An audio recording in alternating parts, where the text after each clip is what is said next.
Hey everyone, and welcome back to the show. I'm going to introduce you guys to the first serious horror series I've ever known.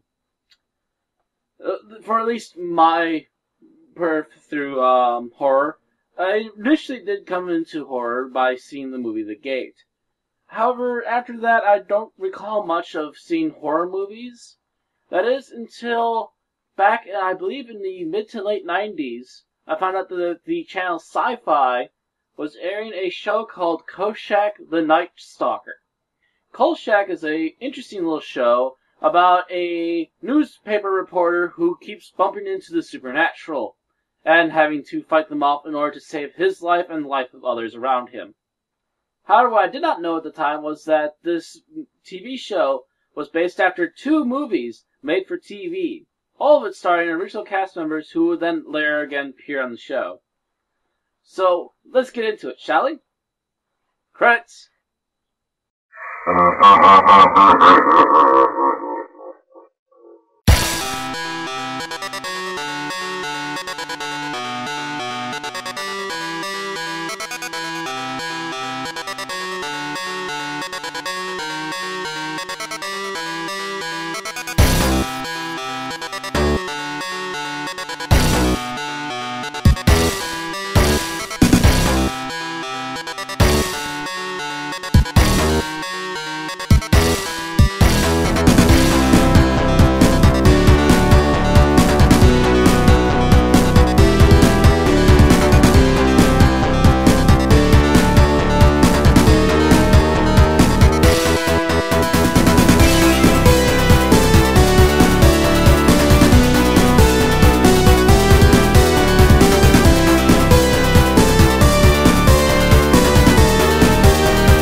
So yeah, a quick bit of the plot synopsis.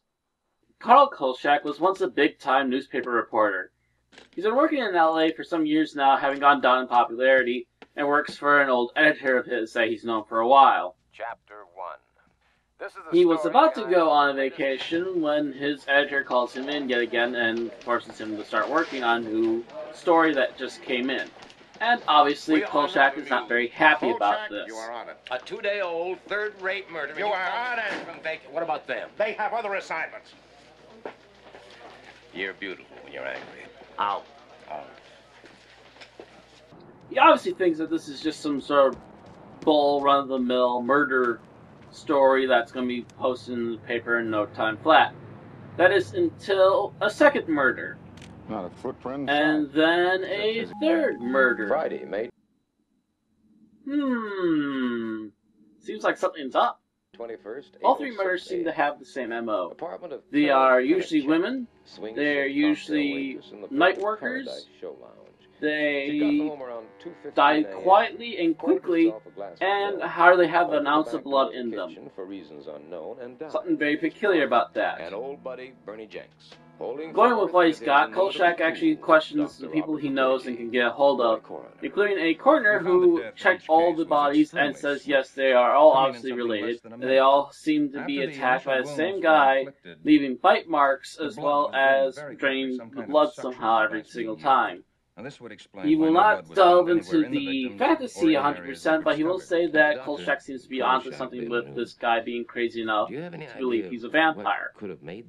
Now, while they aren't convinced that the whole vampire story, they do realize that this guy's a nutjob who will continue to murder as long as he's on the loose, and they actually find out some background about him, and that is just after they also have their first full-on confrontation. Possibly one of the more epic scenes in the movie. Have a look.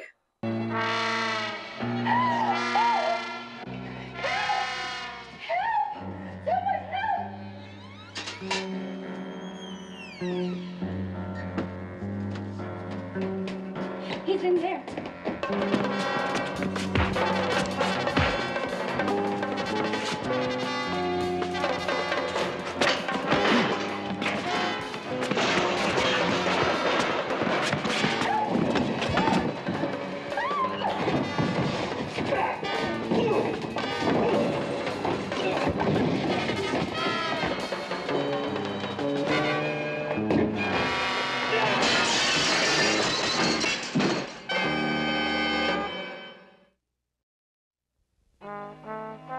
was doing double duty as night editor when the PD squawk box went crazy about a wild brawl at the Old Town Hospital.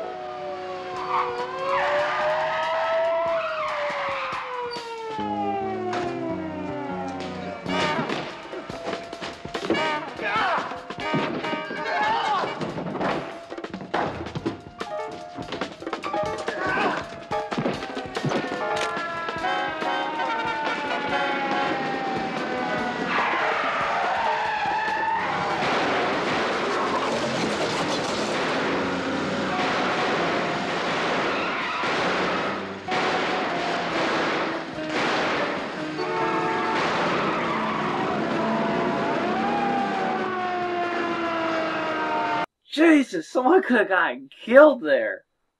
Dang. This has got to be one of the few stunts I've ever seen in a made-for-TV movie that made me just go backwards going, really? Because it was a very risky little stunt right there, and it actually pays off for them. Matter of fact, I even have a comic book version of this movie, and it still looks just as epic there. Long story short, Kolchak is now convinced that this guy has to be a vampire, and he's about the only one who believes it, understands it, and won't let anyone give him bull about it. To the point that he'll probably have to hunt down the vampire himself because he's the only one who has the smarts to risk it. So, plot out of the way. What do we have here? Let's talk about the characters first. Kolchak is a well-meaning reporter. He hates being censored, and he hates being told not to publish things that he believes to be real. And this is also something that will continue on throughout the TV series as well as the next movie.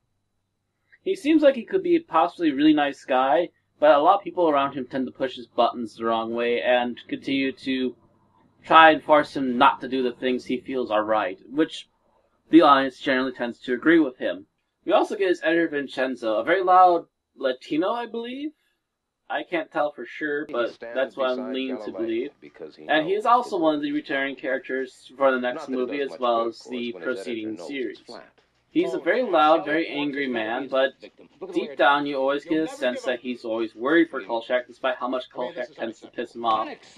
And the witty banter between the two characters usually tends to be pretty amusing, even in the TV show. The rest of the actors, while very good and fulfilling what they need to do in the movie quite well, are just kind of one note and just there to fill in the time and give us more details about what's going on in the story, as we slowly unravel what the Night Stalker is. So overall, our main characters are very good and very likable. There are side characters who are not annoying and actually in general are pretty well thought out. And even some of the other side characters who are not the actual villainous monsters in the show tend to pose some threats to Kolchak as well in a more professional light than just going to slay him like a monster. That out of the way, I guess it's time to go to the special effects. Not much in the way of special effects at all in this film. Everything is either trick photography or massive stunts, and again, bringing up this scene again,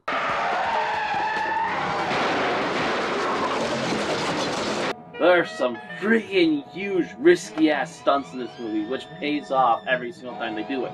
The rest of it just seems to be cinematography and very good camera work, as the director obviously knows what he's doing behind the camera. The film actually feels far better than your average made-for-TV movie, which helps move things quite along quite nicely despite the obvious age of some of the fashions these characters are surrounded by. Yeah, 1970s, we hit you again. But anyway, that out of the way, we also should talk about the music. The musical score, while not all of it is extremely catchy melody at all, it still sets the mood perfectly and would also be constantly reused for the next movie as well as the TV series. So they made some really good music. It's not the catchiest thing you want to play at any time, like say a good action piece or anything, but it is a very good horror theme and quite nice on the ears and a little bit 70s-ish, if you will, mixed into the mood. So overall, a little aged maybe, but still very good music, and it really works with this movie. So all in all, this is probably one of the lesser known horror movies made in America, yet it spawned off so much. It made a second movie for TV, it made a TV series that lasted 20 episodes, it also made a remake TV series, which I have not watched all the way through, but it is interesting and was made by the guys who made X-Files, who are also fans of this movie and these shows. So, take that as you will, but apparently a lot of people think this is a pretty awesome series. So, it's worth a watch, especially this movie. It usually comes in a double pack with The Night Strangler. So I'll have to start reviewing Night Strangler one of these days, too. Stay tuned for that. In the meantime, watch Night Stalker and enjoy.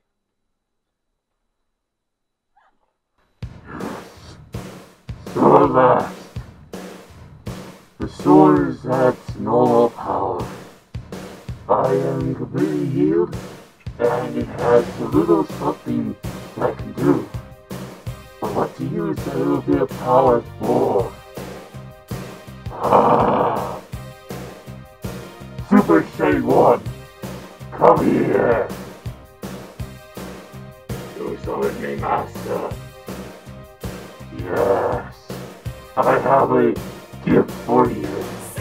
Okay. Well, if you're going to kill you, or make you extremely powerful. Let's find out, shall we? No, wait!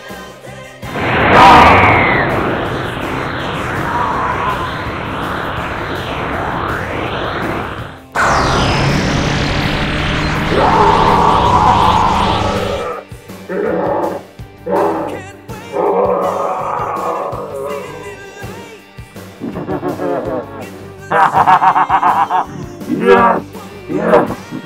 Now! Let us go kill Mac! At last, we shall begin.